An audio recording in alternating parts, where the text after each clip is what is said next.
In a highly anticipated El Clásico, Barcelona delivered a stunning 4-0 victory over Real Madrid at the Santiago Bernabéu, a match that left Madrid fans and players alike reeling from the unexpected display. Under the management of Hansi Flick, Barcelona demonstrated exceptional coordination, both in offense and defense, executing a pressing style that kept Real Madrid contained and struggling to find rhythm. This approach clearly rattled Real Madrid, whose game plan seemed disjointed in comparison. The defining moment of the game came in the second half, where Flick's strategy of a high defensive line and intense pressure forced Real Madrid into 12 offside calls, particularly targeting Madrid's speedy attackers, Mbappe and Vinicius Jr. Madrid's attempts to bypass Barcelona's compact defense by playing long balls over the top were effectively neutralized, as Barcelona's defenders continuously held their ground with impeccable timing. Robert Lewandowski capitalized on Madrid's missteps, scoring 2 quick goals that set the tone for a commanding lead,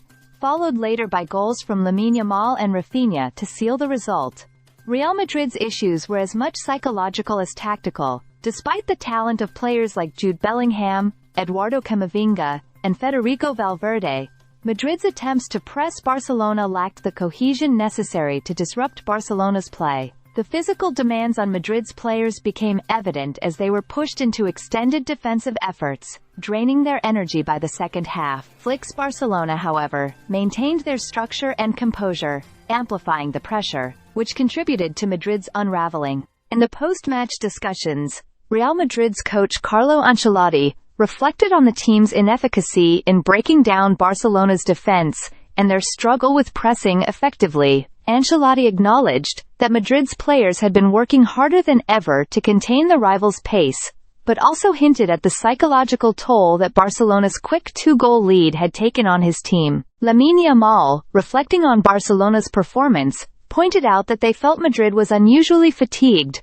a subtle observation that resonated strongly in the Madrid camp. From a strategic standpoint, the difference in coordination was most evident in how each team handled transitions. Real Madrid relied heavily on individual efforts and speed from the wings, attempting to disrupt Barcelona's rhythm. However, the lack of goals reflected their struggle to convert these breakaways into effective attacks. Barcelona's defenders, particularly Jules Koundé and Alejandro Balde, managed to hold the high defensive line that repeatedly frustrated Madrid's forward momentum. At the same time, Lewandowski's precise finishing and Lamine Yamal's assertiveness added a clinical edge to Barcelona's attack, taking advantage of every misstep Madrid made. While Madrid fans were stunned by the scoreline, the loss does not necessarily spell disaster. Ancelotti emphasized the importance of resilience, pointing out that while the defeat was painful, Madrid has faced and overcome similar setbacks in the past. Nonetheless, this match leaves them with a 6-point gap in La Liga, and the team faces pressure to regroup and restore confidence moving forward. This Clásico was a showcase of Barcelona's resurgence under Flick, a squad united under a clear game plan that Madrid struggled to counter. The game left a lasting impact, with Madrid searching for ways to reignite their form and close the growing distance between themselves and their eternal rivals. Stay subscribed for more videos.